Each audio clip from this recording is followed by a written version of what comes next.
Hari saa 4 za mu gitondo bw'abacuruzi n'abanzwe bakora ubushabitsi bari bahugiye mu mirimo yabo muri uyu mujyi wa Kamembe, amaze mu buryo busa n'ubutunguranye abantu babona umugabo uri kwigaragura mu muhanda. Bamwe babanje gukeka ko ari moto imugonze, mu gushidikanya kwinshi birangira bamugezeho ariko batangira kumva ibyo yivugiraga.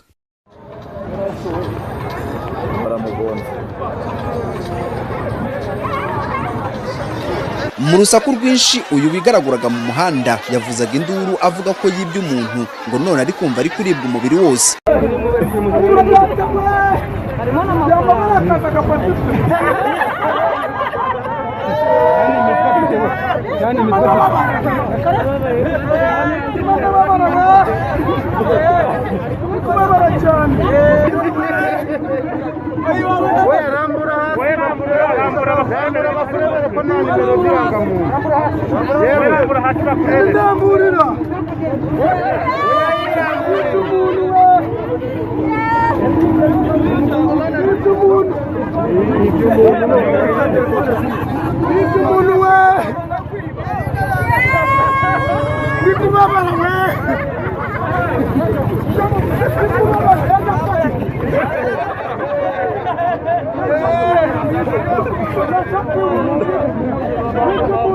Nyuma y'iminota mike haje guhinguka umugabo ugaragara ko ari igikwerere, maze uyu wavugaga ko yarozwe n'uwo yibye yahise amuha ikofi yari yibye. Undi nawe akora mu mufuko y'ikoti imbere yambaye akuramo ihembe rito, maze ari kubita uwo mugabo ku kibuno ndetse no mu mugongo. Aho hasi yari aryamye yaje kuhazanzamuka abantu batangira kwiyamira.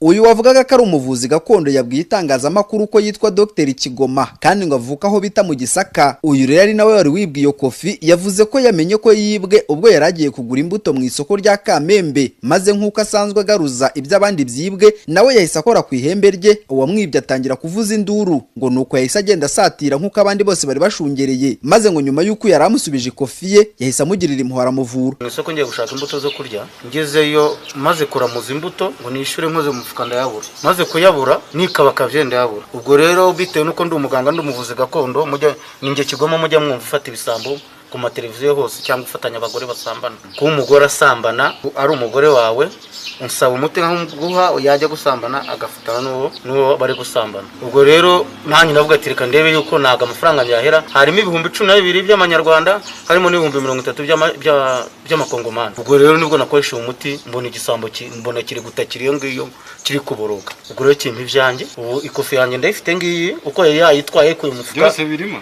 ngibi dore na sheke nkoresha ngiye kubikura byose niranga muntu nimwe yariri byose nimwe byari biri. Dore amafaranga ngaya y'amakongomani ngaya. Ngewe ndi umunyagisaka, Gisaka nago tujya twibwa. Abantu bari uruvunga nzoka muri uyu mujyi bashaka uyu mugabo kugira ngo abafashe kugaruza ibyabo byibwe. Uwo mwanya polisi yahise hahinguka maze ifata uyu mugabo wavugaga ko ari umuvuzi gakondo imuvana mu ruhame. Icyakora yahise arekurwa yurira motarata. Aha mu karere ka Rusizi hasanzwe hamenyerewe ikita gushambagiza, aho umuntu ashobora kwibwa maze akajya ku muvuzi gakondo akamufasha kugaruza ibye byibwe byose. Icyakora n'abakunze kuvuga ko hari igihe uwibye batamutegeka kugarura ibyo yibye, ahubwo bagahitamo kumwica cyangwa akajya kwiroha mu ruzi cyangwa mu kindi kintu cyose gishobora kumwica mu buryo bwihuse. Abantu rero bakavuga ko uyu mugabo wari wibye uyu muvuzi gakondo ngo yagize amahirwe menshi cyane. Mu mujyi wa Kamembe w'akarere ka Rusizi, nari Ntakirutimana Alfredi, TV1.